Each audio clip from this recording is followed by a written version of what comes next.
आप सबको प्रभु यीशु मसीह के मधुर नाम में नमस्कार। आइए कुछ देर परमेश्वर के वचन पर हम विचार करें और उससे मांगे कि आज वो हमको क्या रोटी देना चाहता है। हम वचन में जाएं उसके पहले आइए प्रार्थना करें। प्रभु जी, मेरी सहायता कीजिए कि मैं आपका पवित्र वचन आपकी पवित्र इच्छा में आपके पवित्र ज्ञान के साथ अपने लोगों को दे सकूं और मेरे प्रिय लोग जो इस वचन को सुनते हैं आपकी उपस्थिति में पवित्र आत्मा की सामर्थ में होकर इसे सुने, ग्रहण करें और हम सब इस पर चलें। बिनती यीशु मसीह के नाम से मांगता हूं, आमीन। जब हम बाइबल पढ़ते हैं तो कई बार उसमें वर्णित घटनाओं के विषय में हमको लगता है कि ये क्यों दी गई हैं। इनका हमारे वर्तमान समाज से या वर्तमान कार्यकलापों से या वर्तमान जीवन से क्या लगाव है, या ये इसके लिए कैसे फायदेमंद हो सकती हैं।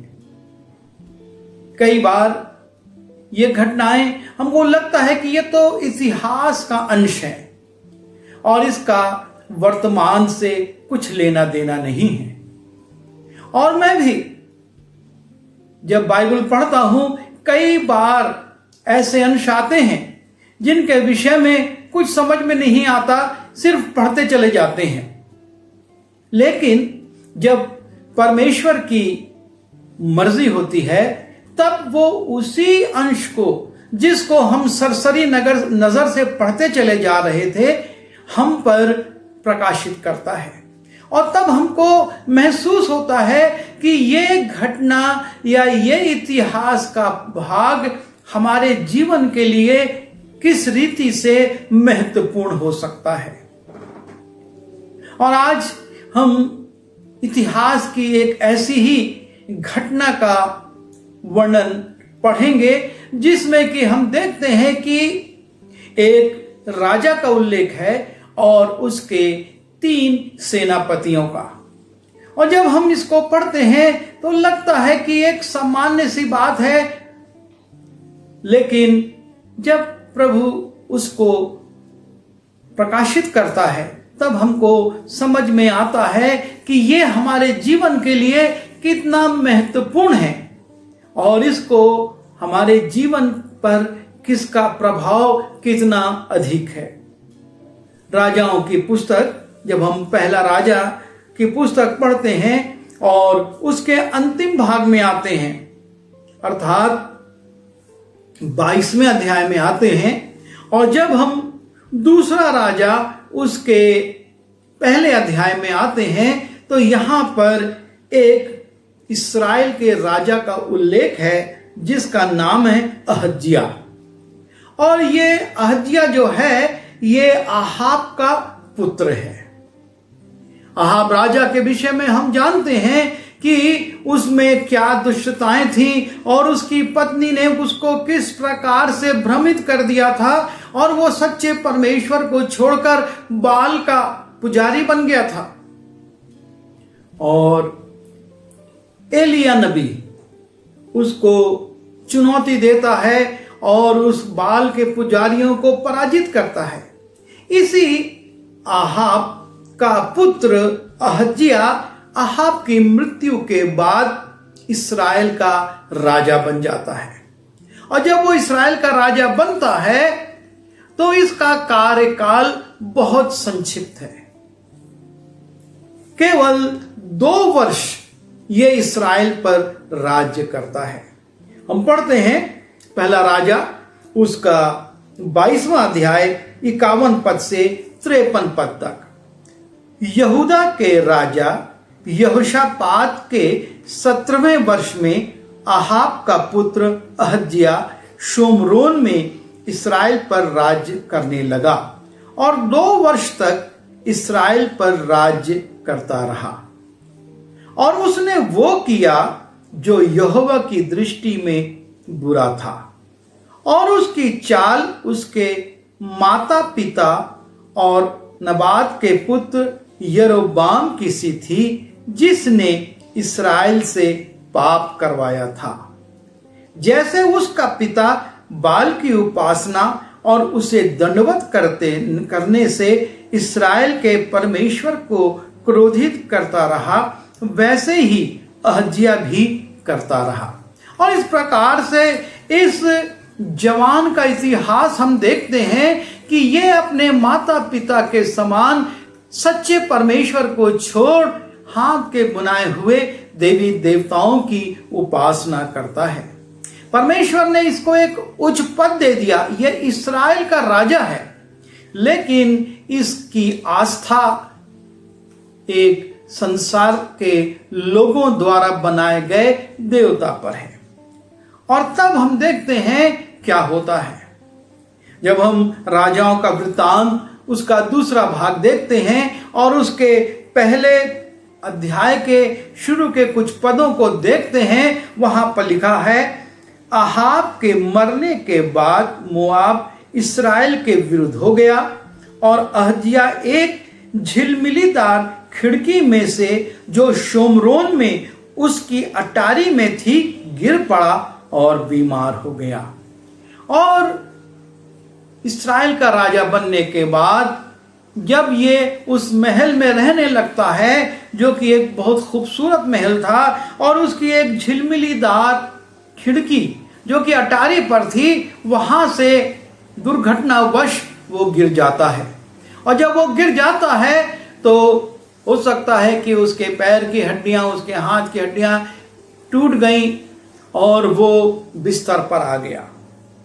और तब जब वो बिस्तर पर आ जाता है, तब वो क्या करता है, लिखा है, तब उसने दूतों को ये कहकर भेजा कि तुम जाकर एक्रोन के बालजबूब नाम देवता से ये पूछाओ कि क्या मैं इस बीमारी से बचूंगा कि नहीं। तब यहोवा के दूत ने तिशबी एलिया से कहा, उठकर शोमरोन के राजा के दूतों से मिलने को जा और उनसे कह, क्या इस्राएल में कोई परमेश्वर नहीं जो तुम एक्रोन के बालजबूब देवता से पूछने को जाते हो। इसलिए अब यहोवा तुझसे यूं कहता है कि जिस पलंग पर तू पड़ा है उस पर से कभी ना उठेगा, परंतु मर ही जाएगा। तब एलिया चला गया। और इस प्रकार से इस दुर्घटना का शिकार होने के बाद भी अहज्या परमेश्वर की ओर नहीं मुड़ता है। परमेश्वर की शरण में, जो जीवित परमेश्वर है, जो इस्राएल का परमेश्वर है, यहोवा परमेश्वर की ओर नहीं जाता, लेकिन अपने दूतों से कहता है, तुम जाओ और एक्रोन के बालजबूब नाम देवता से ये पूछाओ। तुम एक्रोन जाओ और वहां पर जो देवता स्थापित है बालजबूब, उसके नबियों से, उसके पुजारियों से पूछो, क्योंकि वो मूर्ति तो जवाब नहीं देगी। जवाब देंगे उसके पुजारी। और वो कहता है, उस देवता से ये पूछ कर आओ कि मैं जिस बीमारी में पड़ा हूं उससे बचूंगा या नहीं बचूंगा। और उसके सेवक निकलते हैं। लेकिन परमेश्वर जिसकी दृष्टि हर मनुष्य पर रहती है, वो अहज्या को भी देख रही थी। और अहज्या के इस कार्य को और इस बात को सुनने के बाद परमेश्वर तिशबी एलिया, जो उसका दास था, उससे कहता है, जा और अहज्या के सेवकों से बातचीत कर और उन पर प्रकट कर। और तिशबी एलिया आता है और उसके सेवकों से मिलता है और कहता है, क्या इस्राएल में कोई परमेश्वर नहीं कि तुम एक्रोन जा रहे हो, बालजबूब से पूछने जा रहे हो।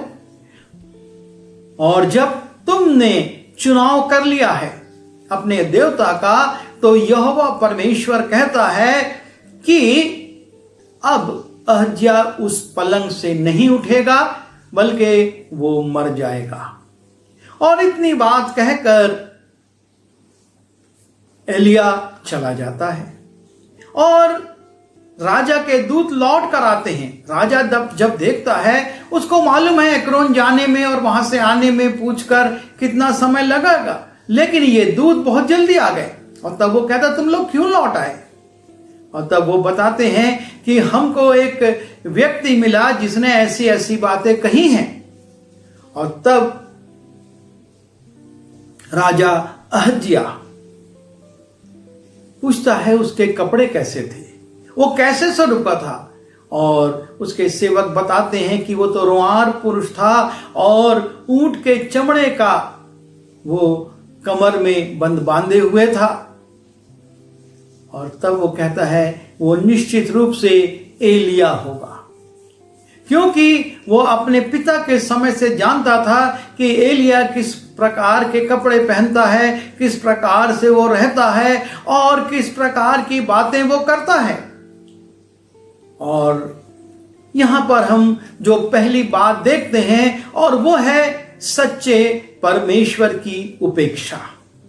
अहज्या जिसको इस्राएल का राजपाट मिल गया, जो कि इस्राएल का राजा बन गया, वो सच्चे परमेश्वर को छोड़कर संसारिक देवी देवताओं के पीछे चला जाता है।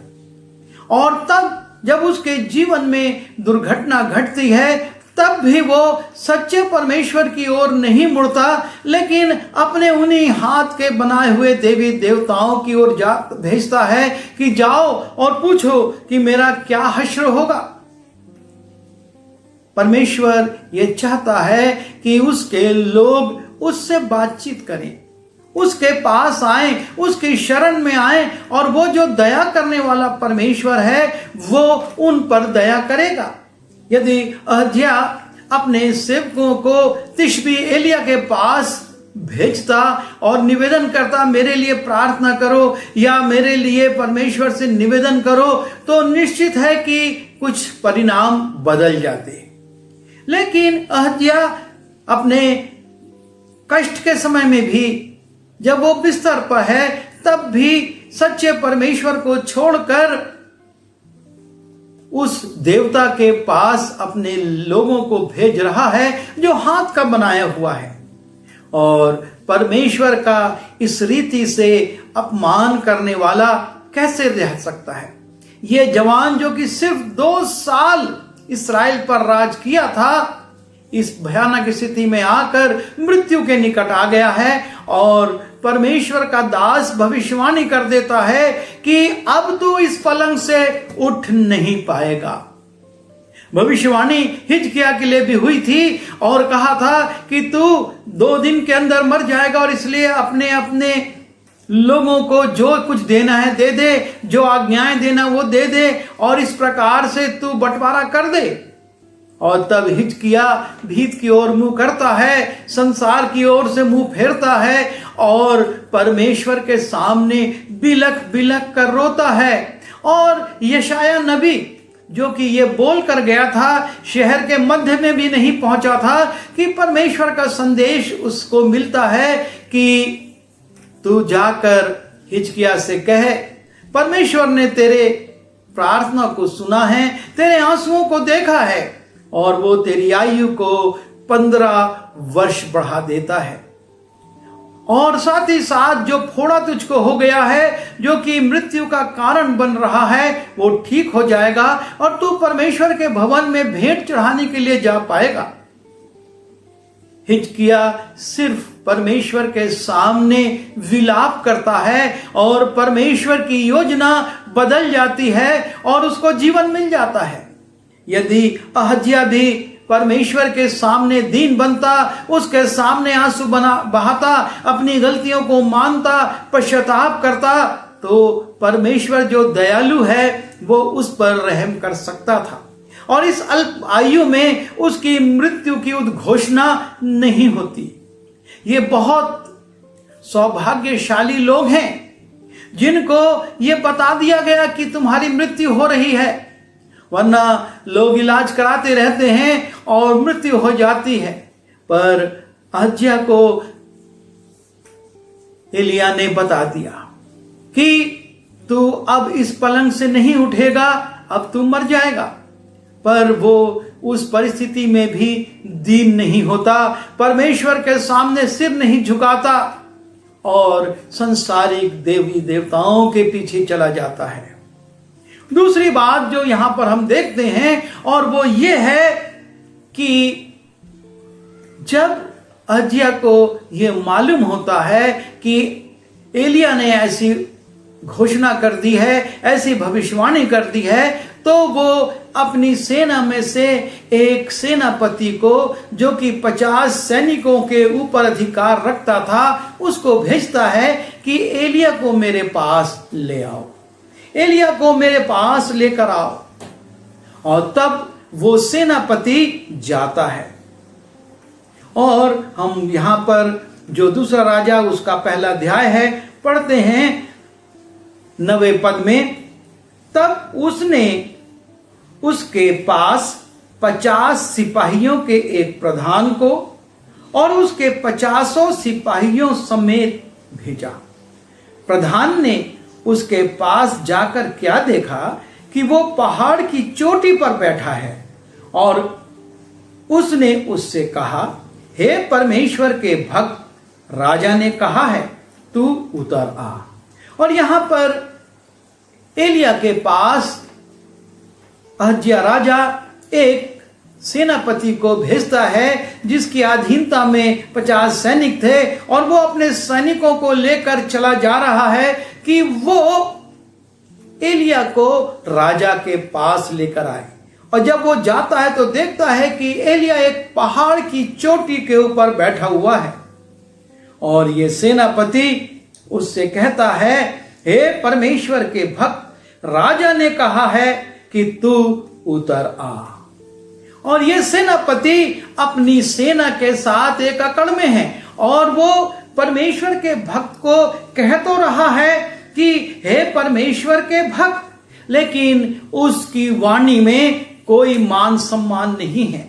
वो उसको आदेश दे रहा है कि राजा ने कहा है कि तू पहाड़ से उतारा ताकि मैं तुझको ले जाऊं राजा के पास। और यहां एक बहुत महत्वपूर्ण बात है कि परमेश्वर के भक्तों से, परमेश्वर के सेवकों से हम कैसे बात कर रहे हैं, हमारे हृदय में उनके प्रति कैसा आदर मान है। हम मुंह से तो परमेश्वर का भक्त कह रहे हैं, पर मुंह से तो हम पासबान पासबान कहते हैं, लेकिन वास्तविकता में हम क्या शब्द उच्चारित कर रहे हैं, हम उनको आदेश दे रहे हैं। यहां पर लिखा है कि एलिय्याह से वो कहता है, हे परमेश्वर के भक्त, राजा ने कहा है। वो बता रहा है, मैं राजा की ओर से भेजा गया हूं और उस राजा ने आदेश दिया है और तू नीचे उतारा। और तब लिखा है, एलिय्याह ने उस 50 सिपाहियों के प्रधान से कहा, यदि मैं परमेश्वर का भक्त हूं, जैसा तू बोल रहा है, यदि मैं परमेश्वर का भक्त हूं तो आकाश से आग गिरकर तुझे तेरे 50 समेत भस्म कर डाले। तब आकाश से आग उतरी और उसे उसके 50 समेत भस्म कर दिया। एलिय्याह उसी के शब्दों को दोहराता है और कहता है, यदि मैं परमेश्वर का भक्त हूं तो उसके साथ इस प्रकार से व्यवहार करने वाले सेनापति परमेश्वर मेरा न्याय करे। मैं तो परमेश्वर की भक्ति में लीन हूं, और जब परमेश्वर ने मुझको आदेश दिया, मैं नीचे उतरकर अहज्याह के सेवकों से मिला और उसको बताया। लेकिन जब मैं यहां आज बैठा हूं और तू मुझको राजा के नाम से आदेश दे रहा है कि मैं नीचे उतर आऊं और राजा के पास जाऊं, और देख, यदि मैं परमेश्वर का भक्त हूं तो आकाश से आग गिरेगी और तुझको तेरी 50 सिपाहियों समेत भस्म कर देगी। और जैसे ही उसने ये बात कहा, आकाश से लिखा है आग गिरी और इन 50 सिपाहियों समेत इस सेनापति को उसने भस्म कर दिया। ये अकाल मारे गए, क्योंकि ये शायद जानते होंगे कि किस प्रकार से एलिय्याह ने आकाश से आग गिराकर बाल के पुजारियों को लज्जित किया था। परमेश्वर से उसने प्रार्थना की थी, आग को भेज दे ताकि ये वेदी और उसका जो बलिदान है सब जल जाए, और ऐसा हुआ था। और उसके बावजूद ये उस समय दीन नम्र नहीं बना। यदि शायद वो तुरंत झुक जाता तो वो आग उनको नष्ट नहीं करती। लेकिन ये एक सेनापति है और इसको अपने अधिकार पर, अपनी वाणी पर कि हमको तुझको अधिकार है कि कुछ भी आदेश दे, वो उस प्रकार का व्यवहार करता है और धोखा खा जाता है। जब अजीहा को ये समाचार मिलता है कि तेरे 50 सैनिक और उसका सेनापति आग से जल गए हैं, तो वो फिर से अपने 50 और सैनिकों को उनके सेनापति के पास के साथ भेजता है कि तुम जाओ और एलिया को लेकर आओ। और 11वें पद में लिखा है, फिर राजा ने उसके पास 50 सिपाहियों का एक और प्रधान 50 सिपाहियों समेत भेज दिया। प्रधान ने उससे कहा, हे परमेश्वर के भक्त, राजा ने कहा है कि फुर्ती से तू उतर आ। ये उससे भी सवा शेर है। वो कहता है कि नीचे उतरा, ये अब कह रहा है कि हे परमेश्वर के भक्त, राजा कहता है कि तू फुर्ती से नीचे उतरा, जरा भी देर ना कर, वरना हमको कार्यवाही करना पड़ेगी और हमको तुझको बांध कर ले जाना पड़ेगा, हमको तुझसे दुर्व्यवहार करना पड़ेगा, और ये हम नहीं चाहते, इसलिए तू फुर्ती से, सुस्ती से नहीं, फुर्ती से उतरा। फिर से ये सेनापति परमेश्वर के भक्त के साथ दुर्व्यवहार करता है। वो अपना पद, अपना अधिकार जताना चाहता है कि मैं इतने सैनिकों के साथ आया हूं, तू अकेला क्या कर लेगा, हम तुझको उठा कर ले जाएंगे, राजा के सामने पहुंचा देंगे, लेकिन ऐसी नौबत ना आए, इसलिए तू ही फुर्ती से नीचे उतरा। और तब हम देखते हैं एलिया ने उत्तर देकर उनसे कहा, यदि मैं परमेश्वर का भक्त हूं तो आकाश से आग गिरकर तुझे तेरे 50 समेत भस्म कर डाले। तब आकाश से परमेश्वर की आग उतरी और उसे उसके 50 समेत भस्म कर दिया।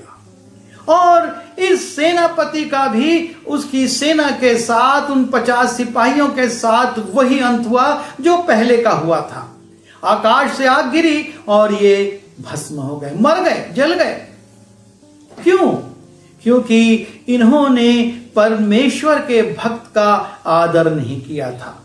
इन्होंने राजा का आदर किया, इन्होंने अपने नौकरी देने वाले का आदर किया, उसके आदेश का पालन किया, और विनम्रता से नहीं पर बड़ी उदंडता के साथ इन्होंने परमेश्वर के दास को, परमेश्वर के भक्त को यह आदेश दिया कि तू नीचे उतर, फुर्ती से नीचे उतर, क्योंकि तुझे राजा बुला रहा है। परमेश्वर जो कि राजाओं का राजा है और उसके भक्त इन संसारिक राजाओं के ऊपर अधिकार रखते हैं। राजा आहाब पर भी एलिया जो जो बोलता था वो होता था। उसने कहा पानी ना बरसे, पानी नहीं बरसा। उसने कहा पानी, बादल को देखो, वर्षा होगी, तू जल्दी से चला जा अपने महल में। वैसे ही हुआ, भारी वर्षा होने लगी। उसने कहा बाल देवता के लिए तुम पूजा कर रहे हो, बिना जलाए तुम होम बलि चढ़ाओ, और नहीं हो सका। और एलिया ने कहा कि आग गिरे, और आग गिर गई। ऐसे अधिकार प्राप्त परमेश्वर के दास से जब ये सेनापति दुर्व्यवहार करते हैं तो परमेश्वर की आग इनको भस्म कर देती है। और तब अहज्या फिर से, राजा अहज्या फिर से 50 और सिपाहियों को और उनके सेनापति को भेजता है कि जाओ और एलिया को लेकर आओ। और तब हम 13वें पद में पढ़ते हैं, फिर राजा ने तीसरी बार 50 सिपाहियों के एक और प्रधान को 50 सिपाहियों समेत भेज दिया और 50 का वो तीसरा प्रधान चढ़कर एलिया के सामने घुटनों के बल गिरा और गिड़गिड़ाकर उससे कहने लगा, हे परमेश्वर के भक्त, मेरा प्राण और तेरे इन 50 दासों के प्राण तेरी दृष्टि में अनमोल ठहरे। 50 सिपाहियों के जो 2 प्रधान अपने अपने 50 समेत पहले आए थे, उनको तो आग ने आकाश से गिरकर भस्म कर डाला, परंतु अब मेरा प्राण तेरी दृष्टि में अनमोल ठहरे। और इस प्रकार से यह तीसरा सेनापति एलिया के पास जब जाता है, वो उसके निकट तक जाता है, दूर से नीचे से उसको आदेश नहीं देता कि तू उतारा, तू फुर्ती से उतारा, लेकिन उसके पास ऊपर पहाड़ चढ़कर जाता है और उसके सामने झुक जाता है, घुटनों पर आ जाता है और गिड़गिड़ाकर, सिपाहियों की भाषा बड़ी कड़क होती है, लेकिन वो लिखा है कि गिड़गिड़ाकर उससे निवेदन करता है कि मेरे प्राणों की तू रक्षा कर। पहले जो आए वो तो अपने सिपाहियों समेत जलकर मर गए, लेकिन मेरे प्राण की तू रक्षा कर और तू मुझ पर दया कर। और जब इस विनम्रता के साथ वो एलिया के सामने झुकता है, उससे निवेदन करता है, उसके सामने दीन बनता है और अपने पद की गरिमा के प्रतिकूल घुटनों पर झुक जाता है। एक सिपाही का, एक सेनापति का घुटनों पर झुकना बहुत महत्वपूर्ण बात है। और ये सेनापति इस बात को स्वीकार करता है कि परमेश्वर और परमेश्वर के जनों के सामने झुकना किसी रीति से अनुचित नहीं है, और वो उसके सामने झुक जाता है और निवेदन करता है। तब लिखा है 15वें पद में, तब यहोवा के दूत ने एलिया से कहा, उसके संग नीचे जा, उससे मत डर। तब एलिया उठकर उसके संग राजा के पास नीचे गया। और ये विवरण जब मैं पहले पढ़ता था तो लगता था कि एक इतिहास की घटना है जो इस प्रकार से घटी, लेकिन जब परमेश्वर इस पर प्रकाशन देता है तो महसूस होता है कि कितना महत्वपूर्ण है अपनी जुबान का उपयोग। हम किस पद पर हैं, कहां पर हैं, ये महत्वपूर्ण नहीं है। महत्वपूर्ण ये है कि हम स्वयं परमेश्वर के लोगों से कैसा व्यवहार कर रहे हैं। उनको उनके पदनाम से अर्थात उनके डेजिग्नेशन से संबोधित करना पर्याप्त नहीं है।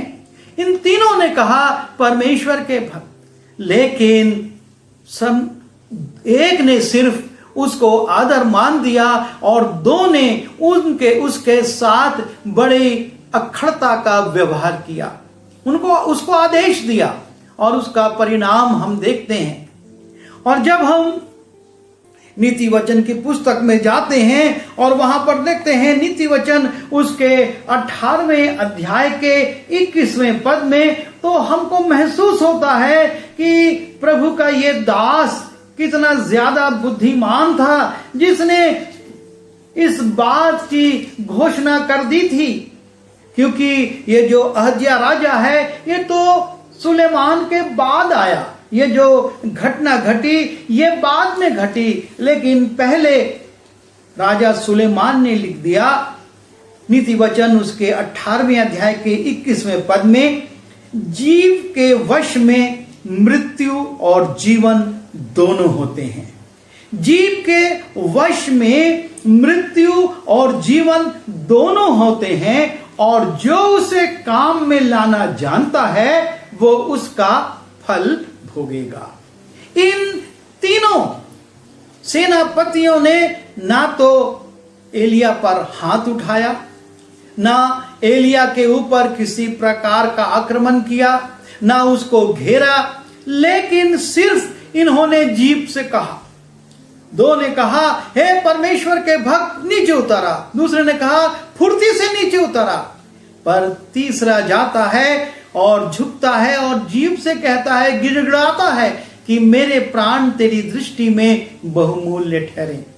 और जैसा उसने लिखा है सुलेमान ने कि जो उसे काम में लाना जानता है वो उसका फल भोगेगा। और यहां पर अपने काम को करने में और साथ ही साथ अपने प्राण को बचाने में ये तीसरा सेनापति सफल हो जाता है। राजा ने एक काम दिया था कि जाओ और एलिया को लेकर आओ, और ये इस काम में सफल हो जाता है। परमेश्वर की आत्मा उससे कहती है, जा और तू राजा से बातचीत कर। लेकिन पहले के दोनों सेनापति ना तो एलिया को राजा के पास लेकर आ पाए और ना अपने प्राणों की रक्षा कर पाए। लेकिन ये तीसरा सेनापति ना सिर्फ एलिया को राजा के पास लेकर आता है, लेकिन अपना और अपने साथ के 50 सिपाहियों के प्राणों की भी रक्षा करता है। और यही जीव का कमाल है। यहां पर आज जो हम जिस बात पर चर्चा कर रहे हैं, और वो है परमेश्वर और उसके लोगों का सम्मान। पहले अहज्या राजा ने जो गलती करी, और वो ये कि उसने परमेश्वर का सम्मान नहीं किया। उसने एक्रोन के देवता के ऊपर भरोसा रखा और अपने सेवकों को भेज दिया। और उसका परिणाम कि परमेश्वर ने क्रोधित होकर उद्घोषणा करवा दी कि तू अब इस बिस्तर से, इस पलंग से नहीं उठेगा, इस पर मर ही जाएगा। और दूसरा हम देखते हैं राजा के सेनापति, 3 सेनापति जा रहे हैं, 2 मारे जाते हैं और 1 बच जाता है, क्योंकि वो परमेश्वर के दास का सम्मान करता है, उसका आदर मान करता है, उसके महत्व को और उसकी पवित्रता को स्वीकार करता है कि ये महापवित्र परमेश्वर का जन है, और उसके सामने झुककर गिड़गिड़ाता है। और उसका परिणाम कि वो एलिया को परमेश्वर के दूत के द्वारा प्रेरित कराकर नीचे ले आता है, राजा के पास ले आता है, राजा से मुलाकात करवा देता है और स्वयं भी जीवित रहता है।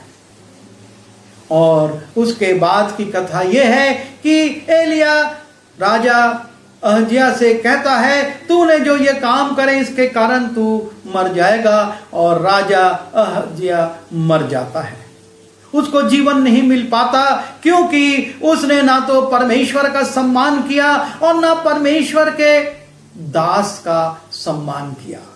वो अपने पिता उसके मार्ग पर, वो अपनी माता उसके मार्ग पर चलता रहा, और उसका परिणाम यह हुआ कि सिर्फ 2 वर्ष वो इस्राएल पर राज कर सका, और उसके बाद वो घायल हो गया, बीमार हो गया और मर गया। परमेश्वर चाहता है कि उसके लोग उसका सम्मान करें, और साथ ही साथ उसके लोगों का भी, क्योंकि यदि एलिया कुछ गलत करता है तो उसका लेखा वो परमेश्वर को देगा। हमको उससे लेखा लेने की आवश्यकता नहीं है, और इसलिए बहुत जरूरी है कि हम अपनी जुबान पर वश में रखें। पिछले संदेश में हमने यही सुना था कि किस प्रकार से 3 प्रकार से बातें की जाती हैं।